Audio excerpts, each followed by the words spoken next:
On a rencontré plusieurs entreprises sur les dernières semaines qui nous ont effectivement donné plusieurs indications intéressantes sur l'économie en ce moment. Le premier message qu'on a retenu, c'est sur le déstockage.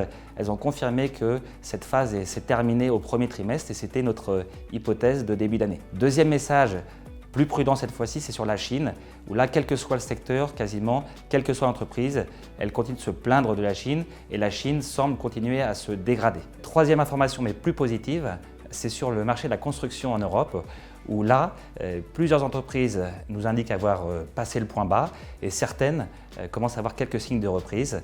Et ça, on pense que ça devrait continuer, notamment grâce aux effets des premières baisses de taux des banques centrales. Message suivant intéressant aussi, c'est sur le système bancaire. On a vu plusieurs managements de banques qui nous ont tous confirmé qu'ils sont confiants sur la capacité des banques à garder leur rentabilité élevée malgré des baisses des taux et aussi à redistribuer l'essentiel de leurs bénéfices à leurs actionnaires sous forme de dividendes et de rachat d'actions. Et puis, dernier message intéressant, je pense, c'est sur la rentabilité des sociétés européennes.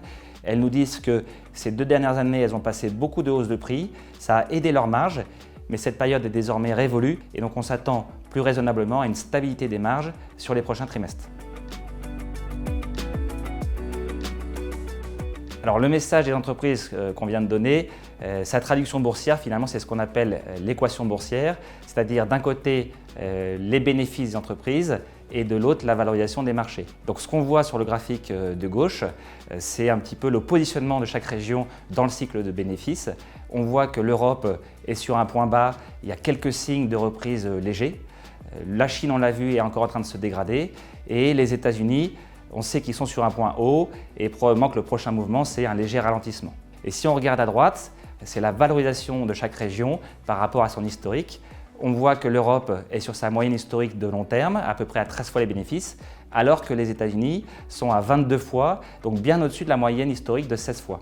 Et donc c'est pour ça qu'on dit que l'équation boursière en Europe est bonne, puisqu'on a d'un côté des bénéfices qui sont sur un point bas, et de l'autre une valorisation qui est sur sa moyenne historique et sur un chiffre absolu tout à fait raisonnable à 13 fois. Alors une fois qu'effectivement on a parlé du marché dans sa globalité, ce qui est important finalement, c'est de savoir si en ce moment on est capable de trouver des entreprises de qualité qu'on peut acquérir à des prix raisonnables. Oui, c'est le cas, c'est même plus le cas qu'en début d'année et on a aussi profité de la correction boursière de cet été pour investir sur certains secteurs. Si on regarde par rapport au 1er janvier, on s'est notamment renforcé dans le secteur de la santé et du médical avec des entreprises comme Philips ou Sandoz. On a aussi renforcé la partie staples, notamment dans les boissons avec Heineken ou Carlsberg par exemple, et aussi dans la partie cosmétique avec par exemple la société espagnole Puig qui est spécialisée dans les parfums.